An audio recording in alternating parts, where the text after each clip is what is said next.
Hi all, நீ night சத்தான சுவையான டிஃபன் பண்ண போகிறேன். அவலை வாஷ் பண்ணிவிட்டு ஊற வச்சுருக்கேன், உப்பு போட்டிருக்கேன்.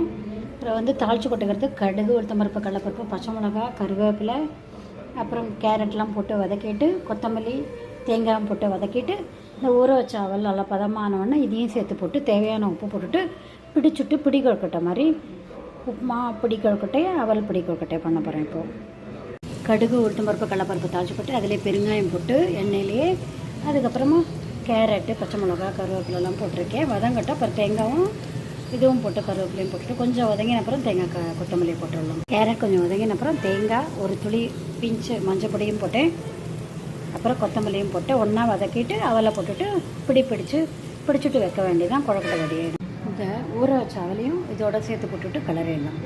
அவலையும் போட்டுட்டு நல்லா கிளறியாச்சு. இன்னும் கொஞ்சம் வெந்ததுக்கப்புறமா பிடிச்சி வச்சுட்டு வேக வச்சிடலாம். வீட்டில் ஒரு ஸ்பூன் நெய்யும் ஒரு ஸ்பூன் தேங்காய் எண்ணெயும் டேஸ்ட்டு போட்டு இல்லை பிடிச்சிட்டு வீட்டில் வேக வச்சுட்டு பண்ணிடலாம்.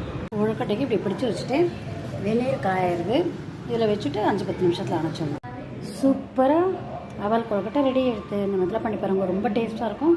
ஃபஸ்ட் டைம் பண்ணுறேன், அப்படியே சூப்பராக இருக்கும். நான் கமெண்ட் பண்ணுங்கள், சப்ஸ்கிரைப் பண்ணுங்கள், இந்த மாதிரி செஞ்சு பாருங்கள். அவல் கொழுக்கட்டையை தேங்காய் சட்னி, கத்தலை, வெங்காயம் போட்டு அரைச்சி ஊற்றிட்டு சாப்பிட்லாம்.